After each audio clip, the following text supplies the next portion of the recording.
넷플릭스가 일본 버리고 한국한테만 4조를 줬습니다. 4조요. 일본한텐 이제 돈 안 줘요. 한국한테만 몰빵하고 있습니다. 미친 거 아니냐고요? 원래 넷플릭스가 아시아에서 제일 먼저 선택한 나라가 일본이었거든요. 2015년 넷플릭스 아시아 진출 1호 일본이었습니다. 한국은 그 1년 뒤에 곁다리로 들어왔고요. 그런데 지금 보세요. 오징어 게임, 킹덤, 지금 우리 학교는, K-팝 데모넌터스, 넷플릭스 글로벌 차트 상위권이 한국 컨텐츠로 도배되고 있습니다. 일본 컨텐츠는요, 찾아보기 힘들어요. 10년 전만 해도 아시아 컨텐츠 하면 일본이었어요. 애니메이션, 드라마, 영화 전부 일본이 평정했던 시절이었죠. 한국? 그냥 K-팝 좀 하는 나라였습니다. 근데 2023년 넷플릭스가 발표했어요. 한국에 4년간 3조 3천억 원을 투자한다. 이게 얼마나 미친 금액이냐면요. 지난 7년간 한국에 쓴 돈보다 많은 돈을 앞으로 4년 안에 쓴다는 겁니다. 반면 일본 투자는 계속 줄이고 있고요. 2025년 들어서 일본 오리지널 제작 편수 한 손으로 꼽을 정도예요. 대체 뭐가 어떻게 된 걸까요? 10년 사이에 완전히 뒤집힌 이 상황. 한국이 일본을 어떻게 역전시킨 건지 지금부터 그 충격적인 스토리를 시작합니다. 10년 전으로 돌아가 보죠. 2015년 넷플릭스가 아시아 시장 진출을 결정했을 때 경영진 회의실에서 나온 결론은 명확했습니다. 일본부터 잡는다. 당시 일본의 위상은 압도적이었어요. 첫째, 애니메이션이라는 절대 무기가 있었습니다. 나루토, 원피스, 드래곤볼. 전 세계 어디를 가든 통하는 컨텐츠였죠. 일본 애니만 있으면 아시아 전체를 먹을 수 있다고 생각했던 겁니다. 둘째, 제작 인프라가 탄탄했습니다. 수십 년간 쌓아온 제작 시스템, 유명 감독들, 프로듀서들, 성우들 모든 게 갖춰져 있었어요. 셋째, IP가 넘쳐났습니다. 유명한 만화, 소설, 게임, 뭐든지 영상화할 수 있는 원작들이 수두룩했죠. 넷플릭스는 소프트뱅크와 손잡고 일본 시장 본격 공략에 들어갔습니다. 투자 금액도 어마어마했어요. 여기서 성공하면 아시아 전체가 우리 거다. 그럼 한국은요? 솔직히 말하면 백업 플랜이었어요. 일본이 혹시 안 되면 한국도 한번 해볼까? 이 정도 수준이었어요. 인구는 일본의 절반밖에 안 되고 한국 드라마? 해외에서 아무도 몰랐습니다. K-팝이 좀 뜨긴 했지만 그게 다였죠. 일본보다 1년 늦게 들어온 이유가 있었던 겁니다. 우선순위가 명확하게 낮았던 거예요. 넷플릭스 내부 문서에도 이렇게 적혀 있었을 겁니다. 한국, 일본 전략, 실패시 대안. 근데요, 여기서부터 이야기가 완전히 꼬입니다. 어느 날 넷플릭스 담당자 책상에 한국에서 온 제안서가 하나 올라옵니다. 조선시대 배경에요. 좀비 나와요. 담당자 표정이 어땠을까요? 조선시대가 뭔데? 좀비는 알겠는데. 근데 좀비라는 단어에 눈이 갔던 겁니다. 당시 좀비 전성시대였거든요. 월드워 Z 대박, 워킹데드 시즌 계속 나오고 좀비 나오면 일단 기본은 먹고 들어가던 시기였습니다. 좋아, 좀비물이니까 서양에서도 볼 거야. 한번 해보자. 제작비 120억 승인했습니다. 한국 드라마 역사상 최대 제작비였지만 넷플 입장에서는 푼돈이었어요. 참고로 왕자의 게임은 회당 600억이 들어갔습니다. 한 회요. 킹덤은 한 시즌 전체가 120억. 넷플 입장에서는 실패해도 그만 수준의 저예산 실험작이었던 거죠. 그리고 2019년 1월 킹덤이 공개됐습니다. 반응이 어땠냐고요? 완전히 터졌죠. 서양 사람들이 충격받았어요. 조선시대가 이렇게 멋있다고? 한복이 이렇게 아름다워? 궁궐 배경 미쳤는데? 갓이 뭐야? 나도 쓰고 싶어. 배경 자체가 신선한 충격이었던 겁니다. 서양 좀비물은 질리게 봤는데 조선시대 좀비는 처음이잖아요. 게다가 퀄리티가 헐리우드급이었습니다. 배우들 연기, 좀비 분장, 액션씬, 스토리, 돈을 120억밖에 안 들였는데 이게 가능하냐는 반응이었죠. IMDb 인기 순위 9순위까지 올라갔어요. 그 유명한 왕자의 게임을 꺾었습니다. 해외 유튜버들이 킹덤 리액션 영상 올리기 시작했고 조선시대 역사 공부하는 외국인들이 생겨났고 파리 패션 위크에서 갓슨 모델들이 런웨이를 걸었습니다. 120억으로 전 세계를 뒤집어 놓은 겁니다. 넷플릭스 본사는 이때 처음 깨달았죠. 잠깐, 한국 뭐가 있는데? 킹덤이 터지고 나서 넷플릭스는 조심스럽게 한국 투자를 늘리기 시작했습니다. 그리고 나온 게 지금 우리 학교는 이었어요. 학교 배경의 좀비. 또 터졌습니다. 해외 반응이 폭발적이었어요. 한국은 장르물을 진짜 미친 듯이 잘 만든다. 믿고 보는 한국 컨텐츠. 이때부터 해외에서 이미지가 형성되기 시작한 겁니다. 한국 드라마는 퀄리티 보장. 스위트홈 나왔어요. 대박. 킹덤 시즌2 나왔어요. 또 대박. DP 나왔어요. 또 대박. 연타석 홈런이었습니다. 나오는 작품마다 히트를 치는 거예요. 넷플릭스 내부에서 분위기가 바뀌기 시작했죠. 한국에 더 투자해야 하는 거 아니야? 일본보다 투자 효율이 훨씬 좋은데? 그러던 2021년 결정타가 날아옵니다. 2021년 9월 오징어 게임 공개됐습니다. 이건 그냥 히트가 아니었어요. 전 세계가 미친 겁니다. 할로윈 커스텀 1위가 오징어 게임 참가자 복장, 영희 인형이 전 세계 곳곳에 나타나고 깐부가 글로벌 용어가 되고 무궁화꽃이 피었습니다가 각국 언어로 번역되고 카페에서도 학교에서도 회사에서도 전 세계 어디를 가든 오징어 게임 얘기가 나왔습니다. 근데 이거 아세요? 당시 넷플릭스 진짜 위태로웠어요. 오리지널 시리즈들이 연달아 실패하고 있었어요. 막대한 제작비를 들였는데 흥행은 시원찮고 게다가 디즈니 플러스, 애플 TV 플러스 경쟁사들이 우르르 몰려들고 있었습니다. 투자자들이 불안해했어요. 주가가 20% 급락했습니다. 언론에서는 넷플릭스 시대 끝나나? 이런 기사가 쏟아지고 진짜 회사 존폐 위기였던 겁니다. 그때 한국이 던진 오징어 게임이 터진 거예요. 회사가 살아났습니다. 문자 그대로요. 금융 애널리스트들 보고서에 보면 이렇게 써 있어요. 오징어 게임이 넷플릭스를 구했다. 한국 컨텐츠가 게임 체인저였다. 넷플릭스 CEO가 오징어 게임 참가자 코스프레를 하고 다닌 이유가 있었던 겁니다. 진심으로 고마웠던 거예요. 이때 넷플릭스 경영진이 결정을 내립니다. 한국이다. 한국에 올인한다. 그럼 일본은요? 대체 뭘 했길래 이렇게 됐을까요? 여기가 제일 중요한 부분이에요. 놀랍게도 일본은 아무것도 안 했어요. 정확히는 못했습니다. 넷플릭스가 일본 제작사한테 제안했던 조건 보세요. 제작비 전에 우리가 댈게요. 실패해도 우리가 책임질게요.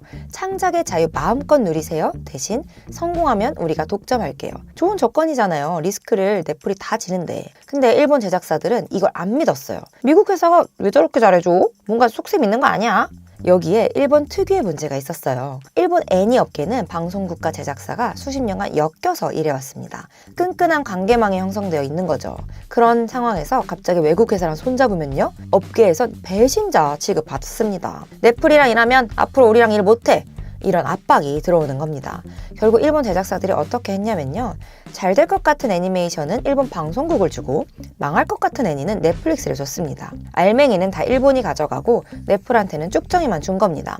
넷플 입장에서는 돈만 퍼붓고 결과물은 형편없었던 거죠. 당연히 시청자 반응이 싸늘했죠. 넷플 일본 오리지널 왜 이렇게 재미없어? 투자 대비 효율이 바닥을 쳤습니다. 넷플릭스가 결단을 내렸죠. 일본은 이제 됐다. 일본 오리지널 제작 편수가 급격히 줄어들기 시작했습니다. 한 해 수십 개씩 만들던 게 2025년에는 몇 개 안 돼요. 일본이 스스로 기회를 날려버린 겁니다. 2023년 4월 넷플릭스 공식 발표. 한국에 4년간 3조 3천억 원 투자. 지난 7년간 쓴 돈보다 많은 돈을 앞으로 4년 안에 쓴다는 겁니다. 같은 해 글로벌 미디어 분석 업체 암페어 보고서. 넷플릭스 전체 시청 시간 순위. 1위 미국, 2위 대한민국. 시청 점유율 8에서 9%. 인구 5천만 나라가 인구 1억 넘는 일본을 제치고 유럽 여러 나라 다 제치고 2위입니다. 지금 해외에서는 이런 말이 나와요. 한국 컨텐츠면 일단 믿고 본다. 한국 드라마는 실패가 없다. K-팝 데몬헌터스 또 터지고 마스크걸 터지고 더글로리 터지고 장르 안 가리고 다 터지고 있습니다. 10년 전 곁다리 취급받던 나라가 지금은 넷플릭스 글로벌 전략의 핵심 축입니다. 일본이 놓친 그 기회를 한국이 낚아챘습니다. 그리고 이건 이제 시작일 뿐이죠. 전 세계가 한국 컨텐츠가 어디까지 갈지 지켜보고 있습니다.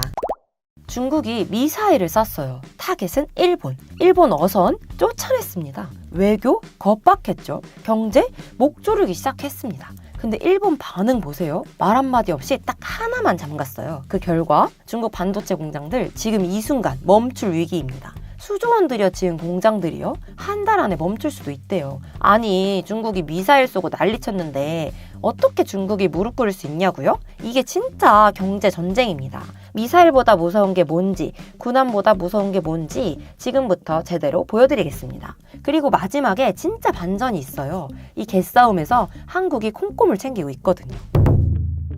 중국이 완전히 선을 넘었어요. 2023년부터 일본을 향해 칼을 뽑기 시작했습니다. 근데 수위가 장난 아니에요. 첫 번째 도발, 외교 폭행.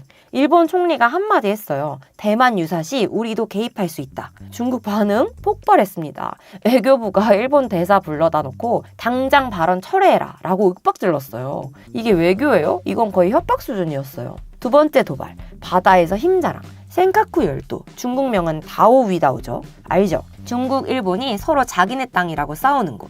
중국 해경선이 여기서 일본 어선 발견하자마자 뭐 했냐고요? 쫓아냈어요. 여기 우리 바다니까 꺼져! 이랬대요.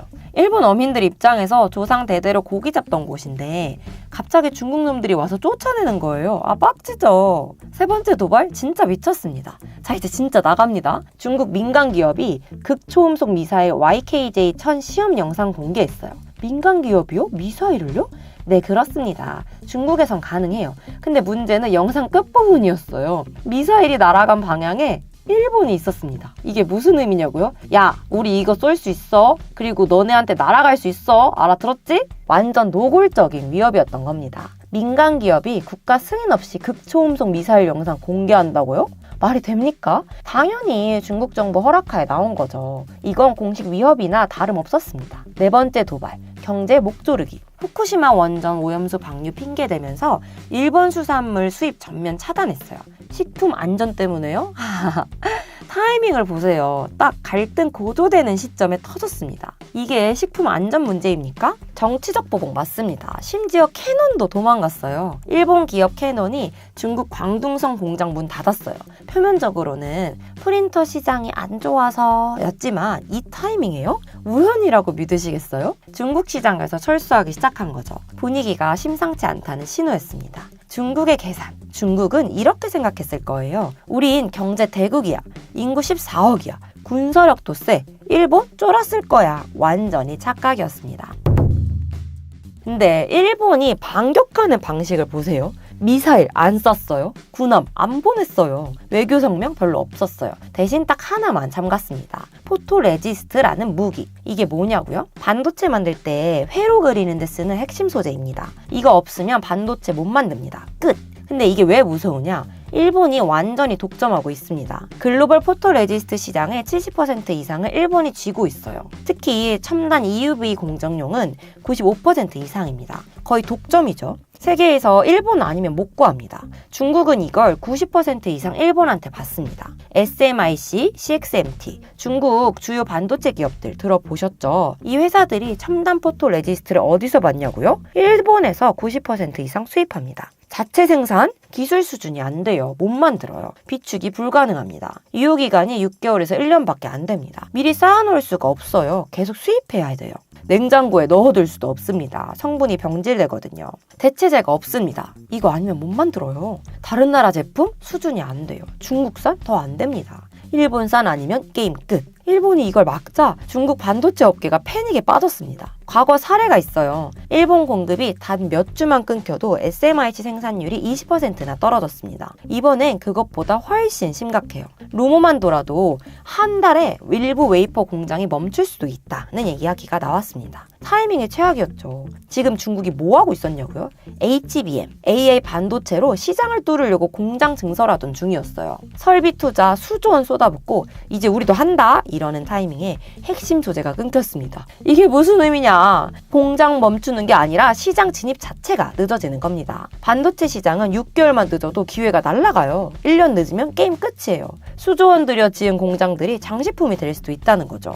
중국이 깨달았습니다. 우리가 군사적으로 센 척할 수 있어도 경제적으로 일본한테 목줄 잡혀 있구나. 미사일 쏴봤자 소용없었어요. 일본이 포토레지스트 하나만 막으면 중국 반도체 산업 전체가 흔들리니까요. 이게 진짜 경제 전쟁입니다. 자, 여기서 진짜 반전이 있어요. 중국과 일본이 치고받는 동안 한국은 뭐 했냐고요? 조용히 다 챙기고 있었습니다. 2019년 기억하세요? 일본이 한국한테 반도체 소재 수출 규제 때렸던 거. 그때 우리 난리 났었잖아요. 일본 놈들 너무하네 이러면서. 근데 그 사건이 지금 보면 완전 축복이었어요. 왜냐고요? 일본 기업들이 한국에 공장을 지었거든요. 일본 입장에선 딜레마였어요. 한국 때문에 곤란하긴 한데 한국이 워낙 큰 고객이니까 장사는 해야 하잖아요. 그래서 타협안이 뭐였냐? 한국에서 생산하면 되지. 도쿄공업, 인천 송도에 공장 지었어요. JSR, 충북에 2026년 양산 목표로 공장을 짓고 있습니다. 스미토모 화학, 한국 투자 확대했어요. 일본 기업들이 줄줄이 한국 땅에 공장을 짓기 시작한 거예요. 국산화에 성공했습니다. 동진 세미캠 같은 국내 기업들이 기술 개발에 성공했어요. 완벽하진 않아도 적어도 일본 의존도를 크게 낮췄습니다. 2019년엔 아, 일본 없으면 우리도 죽는다 이랬는데 지금은 일본 없어도 우리 돌아간다 수준까지 왔습니다. 공급망이 철벽이 됐습니다. 삼성전자, SK 하이닉스 보세요. 지금 포토레지스트 걱정합니까? 안 해요. 한국산 쓰거나 한국에서 생산된 일본산 쓰면 되니까요. 한국의 중국 공장도 마찬가지입니다. 한국을 거쳐서 안정적으로 조달이 가능합니다. 결과는 어떻게 됐냐고요? 중국은 멈췄고 한국은 돌아갑니다. 중국 반도체 기업들이 소재가 없어서 쩔쩔 매는 동안 삼성과 하이닉스는 HBM 생산 속도를 올리고 있어요. 시장 점유율 당연히 더 올라가겠죠? 특히 D램 가격이 다시 오르는 국면에서 이건 엄청난 기회예요. 중국 생산 차질, 글로벌 공급 줄어듦, 가격 오름? 그 혜택은 안정적으로 생산하는 한국 기업들이 다 가져갑니다. 더 충격적인 건 한국이 중일 갈등 사이에서 공급망 중심축으로 올라서고 있습니다. 일본은 한국을 믿을 수 있는 파트너로 보고 중국은 한국 없이는 반도체를 못 만들고 이 구도 완전 꿀이죠? 중국이 먼저 칼을 뽑았어요. 미사일 쏘고 어선 쫓아내고 경제 압박하고 온갖 짓을 다 했죠. 일본은 말없이 목줄을 딱 잡았습니다. 포토레지스트 딱 하나만 쪼였어요. 그 결과 중국 반도체 산업 전체가 흔들렸습니다. 그리고 한국은 혼자 떡을 챙기고 있어요. 2019년 우리 일본한테 맞았을 때 우리 어떻게 했습니까? 울면서 준비했어요. 국산화하고 공급망 다변화하고 일본 기업 한국 끌어오고 그 준비가 지금 빛을 발하고 있습니다. 진짜 무서운 건 이거예요. 중국과 일본이 싸울수록 한국이 이득입니다. 중일 갈등 길어지면 일본, 한국 공급망은 더 가까워지고 중국, 일본 공급망은 더 멀어지고 한국은 양쪽을 다 장사하는 거예요. 이게 진짜 국력이죠. 미사일 몇 발 쏜다고 국력이 아닙니다. 외교에서 고래고래 소리 지른다고 국력이 아니죠. 핵심 기술을 쥐고 안정적인 공급망을 확보하고 위기 속에서 기회를 잡는 게 진짜 국력이에요. 중국은 배웠을 겁니다. 아, 군사적으로 센 척 해봤자 소용없구나. 경제적으로 목줄 잡히면 끝이구나. 일본도 배웠겠죠? 한국? 이제 무시 못하겠는데? 얘네 파트너로 삼는 게 낫겠다. 그리고 우리는 계속 준비해야 합니다. 이번엔 반도체였지만 다음에 뭐가 올지 모르니까요.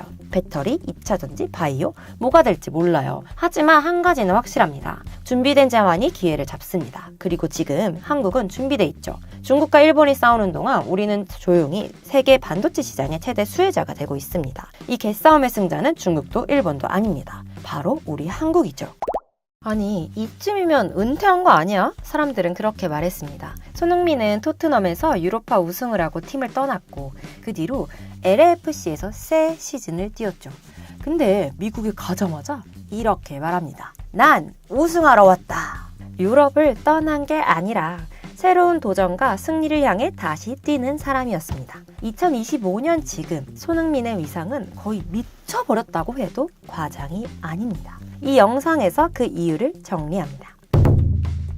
손흥민이 토트넘에서 뛴 10년은 단순한 세월이 아니었습니다. 수없이 기대와 좌절이 반복됐고 그 과정 속에서 손흥민은 캡틴이 되었어요. 2015년 8월 손흥민이 토트넘에 합류했을 때 아무도 10년 뒤 이 남자가 어떤 위치에 있을지 몰랐습니다. 프리미어리그 공식 기록 333경기 127골, 71도움, 토트넘 전 대회 합산하면 431경기, 169골로 구단 역사 최다 득점 상위권입니다. 그런데 여기서 끝이 아닙니다. 해리 케인과 함께 만든 37회의 골 합작 기록. 이건 프리미어리그 공식이 인정한 역대 최다 듀오 기록인데요. 그리고 2023년 8월 손흥민은 토트넘 클럽 캡틴으로 공식 임명됩니다. 아니, 아시아 선수가 프리미어리그 명문 캡틴이 된다고? 많은 사람들이 의아해했지만 토트넘은 주저하지 않았어요. 왜냐하면 그들은 알고 있었으니까요. 손흥민이 얼마나 책임지는 사람인지를요. 그리고 2025년 그 10년의 마지막을 유로파 리그 우승으로 장식합니다. 빌바오에서 열린 결승전, 메뉴를 꺾고 트로피를 들어 올리는 순간 로이터는 이렇게 정리했습니다. 토트넘 17년 무관 종료. 17년이에요, 여러분. 2008년 리그컵 이후 토트넘이 기다린 트로피가 드디어 손흥민의 손에 들어왔습니다. 그리고 손흥민은 이렇게 말하죠. 오늘은 꿈이 이뤄진 날이다. 토트넘 구단 공식 발표도 MLS 보도도 모두 이 순간을 축으로 설명합니다. 그런데 이 승리 뒤에는 끝까지 겸손한 리더 손흥민이라는 진짜 이야기가 있습니다. 11월 말 공개된 토트넘 다큐멘터리에서요. 손흥민은 이렇게 말을 했는데요. 이곳은 제 영원한 집입니다. 떠나면서도 감정적으로 흔들리지 않고 팬들을 향해 마지막 인사를 전한 모습은 단순한 우승자의 그것이 아니었어요. 그리고 마지막 경기 뒤에 손흥민은 팬들을 바라보며 이렇게 말했죠. 믿기지 않는 10년이었다. 여기서 끝이 아니에요. 그는 경기장 뒤에서 소리내 울컥하는 감정을 숨기지 않았습니다. 레전드 대우를 받으면서도 끝까지 자신을 낮춘 모습. 이게 바로 많은 영국 한국 기자들이 실력도, 인성도 월드 클래스라고 말하는 이유죠. 10년을 취재하면서 손흥민의 매너는 한 번도 흔들린 적이 없다는 평가가 수없이 반복됐습니다. 여기까지가 손흥민의 토트넘 스토리인데요. 2025년 여름, 손흥민은 LAFC로 이적했습니다. LAFC 구단 공식 발표, 글로벌 아이콘 손흥민 영입. 그리고 구단 오너는 이렇게 말합니다. 몇 년간 꿈이었다. 선수이자 사람으로서 존경한다. 이적료는 공개되지 않았지만 ESPN과 더 아틀레틱은 리그 기록급 약 2,650만 달러라고 보도했어요. MLS 공식 발표에 따르면 LAFC는 이 영입으로 MLS 최고 이적료 기록을 경신했습니다. 그 장면은 단순한 유럽 스타의 미국행이 아니었어요. 홈 데뷔식은 LA 시장과 관계자들이 함께했고 서포터들은 북을 치며 구호를 외쳤습니다. 그리고 손흥민의 첫 마이크 멘트, 드림 컴 트루, 난 우승하러 왔다. 은퇴 루머를 완전히 뒤집는 선언이었는데요. 우승하러 왔다. 그 말 자체가 그의 목표가 단지 편한 막바지가 아님을 증명했죠. LAFC 감독 체룬돌로는 손흥민이 가져온 것을 딱 두 단어로 요약을 했어요. 강도, 인텐시티와 퀄리티. 팀 케미스트리가 이렇게 빨리 달라질 줄 몰랐다며. 이건 득점 이상의 가치라며. 그리고 구단 경영진은 이렇게 말을 했죠. 그는 대단한 선수이자 인성이 우리 클럽 문화와 완벽히 딱 맞는 사람이다. 이건 경기장 안팎의 리더십을 말하는 건데요. 그리고 동료 골키퍼 휴고 요리스, 토트넘에서 함께 뛰었던 그는 손흥민과의 재회를 이렇게 말했어요. 큰 임팩트가 있을 거다. 그의 카리스마와 성격을 잘 안다. 경기장에서도 증명됐어요. 가디언 보도에 따르면 손흥민이 합류된 뒤 손부양과 조합이 폭발했고 두 선수가 만든 연속 득점 기록은 MLS 신기록으로 남았습니다. 리그 최강 듀오. 이게 미국 언론이 붙인 수식어인데요. 그리고 시즌 말 MLS 공식 발표. 손흥민은 2025년 MLS 골드 오브 더 이어 수상자로 선정됐습니다. 짧은 시즌 12골 4도움, 팀 내 득점 랭킹 상위권. 근데 숫자보다 더 중요한 게 있어요. 바로 보안 담당자의 미담인데요. 그는 LA 호텔에서 비상구 대신 정문으로만 나가면 팬들을 직접 챙기는 손흥민을 보며 나도 저런 사람이 되고 싶다고 말했습니다. 매번 팬들이 기다리며 먼저 다가가 사진을 찍고 사인을 해주는 모습은 정말 그의 본성이라는 평가가 뒤따랐어요. 환경이 바뀌어도 사람은 변하지 않는다. 이게 바로 2025년 LAFC에서 손흥민이 남긴 진짜 이야기입니다. 플레이오프에서 2골을 넣었음에도 팀이 탈락한 뒤에 그는 한 번도 흐트러진 표정을 보이지 않고 같은 톤으로 말을 했어요. 난 여기서 우승하러 왔다. 그런데 여기서 한 가지 빠진 게 있습니다. 손흥민이 세운 기록들은 단순히 잘한 선수의 기록이 아닌데요. 프리미어리그 공식 레거시 기사. 손흥민은 프리미어리그, 챔피언스 리그 통틀어 아시아 최다 득점자입니다. 아시아 최초 프리미어리그 100골, 아시아 최초 프리미어리그 골든 부트. 2021에서 22년 시즌 23골로 공동 득점왕에 오르는 순간 토트넘과 프리미어리그는 이 기록을 아시아 최초로 명시했습니다. 이전에 아시아 선수가 이 자리에 선 적이 없다. 이게 무슨 의미일까요? 박지성, 이영표, 기성용 훌륭한 선수들이 있었지만 손흥민은 그 위를 뚫어버렸어요. 아시아 선수는 보조 자원이다. 주전은 힘들지. 득점왕은 불가능하다. 이 모든 편견을 하나하나 깨뜨린 사람이에요. 그리고 국가대표 기록 2025년 10월 손흥민은 브라질과의 친선전에서 한국 남자 A매치 최다 출전 기록을 세웁니다. 137경기. 이게 뭘 의미할까요? 10년 넘는 시간 동안 한 번도 흔들리지 않고 국가대표 유니폼을 입었다는 뜻이에요. 부상도 슬럼프도 손흥민의 발걸음을 막을 수 없었습니다. 그리고 여기서 한 가지 더. 2026년 월드컵 미국, 캐나다, 멕시코 공동 개최 48개국 체제. 손흥민이 지금 뛰는 곳이 어딘가요? 바로 미국 MLS입니다. 월드컵 직전 시즌을 개최국 리그에서 뛰는 손흥민. 이게 우연일까요? 아니죠. 이건 피파 공식도 주목하는 서사 그 자체인데요. 그리고 12월, 사람들은 손흥민을 이렇게 기억합니다. 한국과 영국 기자들은 같은 결로 말을 했는데요. 10년간 나쁜 이야기를 한 번도 듣지 못했다. 거짓 없는 사람, 말보다 행동이 먼저다. 이 한 줄로 바로 2025년 손흥민의 결산입니다. 그리고 토트넘 역시 손흥민의 마지막을 기념하며 그를 불러 작별 인사를 했습니다. 2025년 12월 10 토트넘 스타디움 공식 프리미어 리그 채널은 Emotional Son bids farewell to Spurs 라고 보도했어요.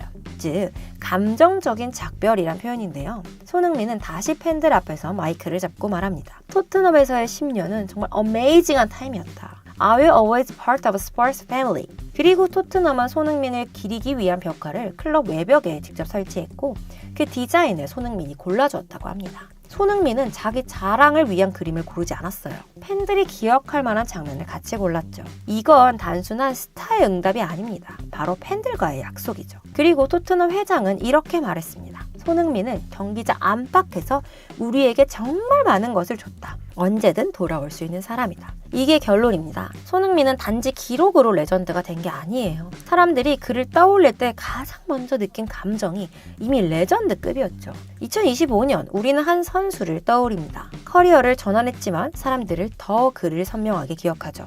기록보단 겸손, 존중, 진심이 남은 선수. 그 이름 손흥민. 여러분은 2025년에 손흥민의 어떤 순간이 가장 소름 끼쳤나요? 댓글로 하나만 남겨주세요. 문 열고 들어가는 순간 훤칠한 키에 잘생긴 남자들이 일제히 고개 숙입니다. 어서오세요 공주님. 사근사근한 목소리, 배려하는 척하는 몸짓, 달콤한 말 한마디에 여자들은 홀린 듯 지갑을 엽니다. 5만원, 10만원, 30만원. 정신 차려보니 통장이 텅텅. 이거 아직도 일본 얘기라고 생각하세요? 아닙니다. 지금 강남 한복판에서 벌어진 일이에요. 음지에서 몰래 운영되던 호스트클럽이 카페라는 이름으로 당당히 간판 걸고 영업 중이에요. 그것도 미성년자들한테까지요. 법망 완벽하게 피해가면서요. 여고생 하나가 호스트 카페에서 단 하루에 85만 원을 썼어요. 부모카드 몰래 긁어서요. 고2가요. 이게 시작이죠. 일본에서 수십만 명 젊은 여성들 인생 박살낸 호스트 산업. 20년 동안 일본 사회 좀먹고 성병 퍼뜨리고 젊은 여성들 성매매로 내몬 그 산업. 이제 한국 10대들을 노립니다. 딸 키우시는 분들, 오늘 이 영상 끝까지 안 보시면 여러분 딸도 당할 수 있어요. 호스트가 뭐냐? 여자들한테 술 따라주고 말 걸어주는 게 직업인 남자들이에요. 듣기엔 그냥 유흥업소 직원 같은데 진짜 무서운 이유는 따로 있어요. 이놈들은 술만 파는 게 아닙니다. 감정을 팔아요. 사랑을 팔아요. 여자 마음 사로잡는 게 진짜 무기죠. 매일 화술 훈련하고 여자 심리 공부하고 잡기 배우고 어떻게 하면 여자 마음 흔들 수 있을지 연구해요. 사이비 종교 교주들이 신도 세뇌하는 거랑 똑같습니다. 이게 본격적으로 시작된 건 1960년대 일본 버블 경제 때. 그때 일본 진짜 미쳤어요. 돈이 넘쳐 흘렀죠. 부유한 일본인들 물 쓰듯 돈 쓰면서 유흥업소가 미친 듯이 성장했고요. 근데 1990년대 버블 터지면서 한순간에 무너집니다. 술집들 줄줄이 문 닫고 호스트들 거리로 쫓겨났어요. 여기서 끝냈어야 했습니다. 그런데 이놈들이 꾀를 냅니다. 밤 12시부터 새벽 5시까지 다른 가게들 문 닫은 시간대만 노렸어요. 빈 가게 빌려서 임대료 아끼고 음지에서 몰래 장사를 시작했죠. 법의 사각지대에 정확히 파고든 거예요. 이게 뉴 호스트 클럽인데요. 합법과 불법 사이 아슬아슬하게 줄타기 하는 거. 잡히면 영업정지, 안 잡히면 대박.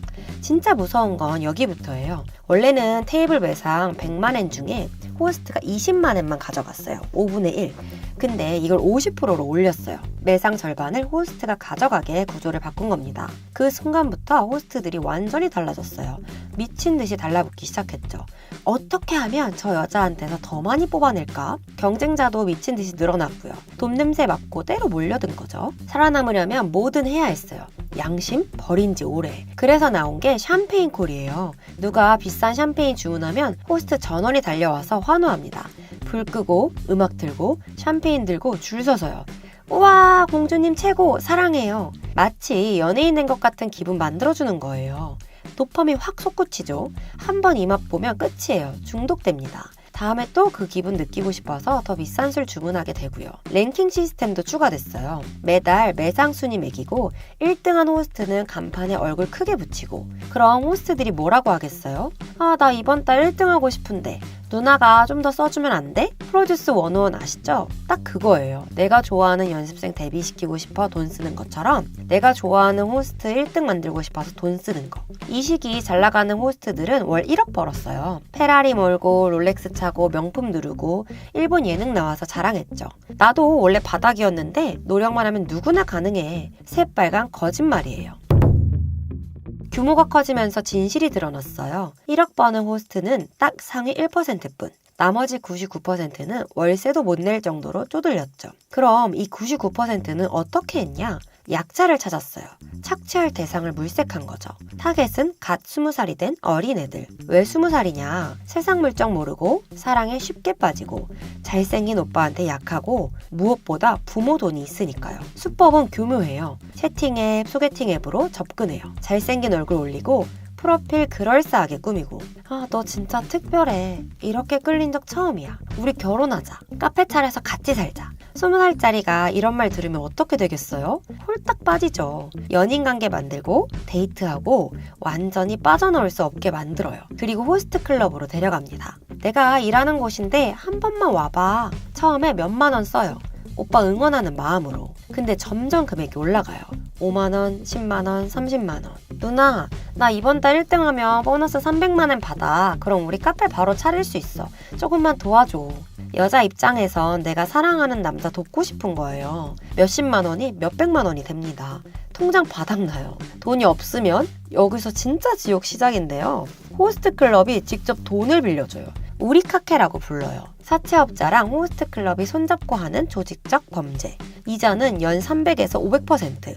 20살짜리가 1,000만 원 빌리면 1년 뒤에 3,000만 원에서 5,000만 원 갚아야 해요. 못 갚죠. 못 갚으면 몸으로 갚아. 협박이 들어와요. 성인 비디오 찍게 하고, 유흥업소에서 일하게 하고, 성매매 강요하고, 최악은 해외 원정. 태국, 필리핀, 중국. 빚 갚을 때까지 못 돌아와요. 더 끔찍한 건 미성년자까지 노린다는 거예요. 왜? 부모가 빚을 갚아주니까. 17살, 18살이 1,000만 원 빚지면 부모한테 연락이 가죠. 따님이 빚쟁이한테 쫓기는 거 보고 싶으세요? 아니면 돈 갚아주실래요? 부모 입장에선 선택지가 없어요. 울며 겨자 먹기로 돈 갚아주죠. 이놈들이 이걸 알아요. 조직적으로 10대 여자애들 노리는 거예요. 일본에서 실제로 20년 동안 벌어진 일입니다. 얼마나 심각했냐면요. 가부키초, 일본 최대 유흥가에서 성매매하는 여성들 조사했더니 10명 중 8명이 호스트 빚 때문이래요. 한 다큐에서 취재했어요. 나온 여성들 전부 똑같이 말했죠. 호스트 빚 갚으려고 여기 있어요. 20대 초반 여성들이 하루에 10명, 20명 상대하면서 번 돈 호스트한테 갖다 바쳤어요. 일본 전역에서요. 당연히 성병 창궐했죠. 매도, HIV, 뉴스 나올 정도로 심각했어요. 일본 정부가 호스트 산업을 때려잡기 시작합니다. 이시바 시게루 총리가 직접 나서요. 법안 만들었죠. 성매매 강요하면 처벌, 기만적으로 돈 받으면 처벌, 랭킹 광고 금지, 간판에 호스트 얼굴 쫙 붙이고 1등 홍보하던 거 전부 금지. 살아남으려는 호스트 클럽들은 빠르게 양지로 나왔어요. 영업시간 낮으로 바꾸고 요금 낮추고 건전하게 바뀌었죠. 못 바꾼 곳은 완전히 지하로 숨었고요. 일본 국민들도 각성했어요. 호스트는 사회 악이다. 우리 딸들 망치는 놈들이다. 여론 완전히 돌아섰고 서서히 호스트 클럽이 사라지기 시작했습니다. 여기까지가 일본 이야기. 근데요, 일본이 온 국민이 합쳐서 호스트 때려잡는 동안 한국은 뭐 했냐? 호스트를 수입했어요. 더 교묘하게, 더 합법적으로 포장해서요. 이름부터 바꿨어요. 호스트 클럽이 아니라 호스트 카페. 왜 카페냐? 일반 음식점으로 등록하면 미성년자들도 들어올 수 있거든요. 술집은 미성년자 출입 금지지만 카페는 아무나 갈 수 있잖아요. 밤에만 여는 게 아니라 낮에도 열어요. 10대들도 학교 끝나고 올 수 있죠. 부모 몰래요. 메뉴판에는 커피, 주스, 디저트. 겉으로 보면 평범한 카페인데 근데 안에서 뭐가 벌어지는지 알아요? 호스트들이 테이블 돌면서 공주님 불러주고 대화해주고 게임해주고 사진 찍어주고 돈 쓰게 만들어요. 일본 호스트 클럽이랑 똑같아요. 실제로 여고생이 85만 원을 썼어요. 부모 카드 몰래 긁어서. 고2가 하루에 85만원. 부모가 카드 청구서 보고 기절했대요. 판단력도 안 생긴 10대가 잘생긴 오빠한테 홀려서 돈 쓰는 거예요. 한국은 아이돌 문화가 엄청 발달했잖아요. 10대들이 좋아하는 아이돌한테 얼마나 돈을 쓰는지 다 알죠. 앨범 사고, 굿즈 사고, 콘서트 가고. 호스트들이 바로 그걸 노려요. 자기가 아이돌인 것처럼 포장하는 거. 누나, 나 이번 달 1등 하고 싶은데 도와줘. 아이돌 덕질하듯이 호스트한테 돈 쓰게 만드는 거예요. 지금은 85만원, 다음 달엔 150만원, 그 다음 달엔 300만원. 돈이 모자라면 일본처럼 빚 주선해주겠죠. 못 갚으면 일본처럼 성매매 강요할 거고요. 일본에서 20년 동안 벌어진 일이 한국에서 똑같이 재현될 겁니다. 일본에서 20년 동안 뭐가 벌어졌는지 아세요? 여고생들 호스트 빚 때문에 성매매 했어요. 20살이 3천만 원 빚지고 목숨 끊었죠. 부모들이 딸빚 갚느라고 집 팔았고요. 다 실제로 일어난 일입니다. 한국에서 여고생이 85만 원 쓴 거 이제 시작. 다음 달엔 누가 150만 원 쓸 거고 그 다음엔 누가 빚지고 1년 뒤엔 누가 성매매 강요당할 거예요. 설마 우리 딸이? 일본 부모들도 똑같이 말했어요. 그런데 당했죠. 이 영상 공유해주세요. 주변에도 알려주고요. 호스트 카페 지금 안 맞으면 늦어요.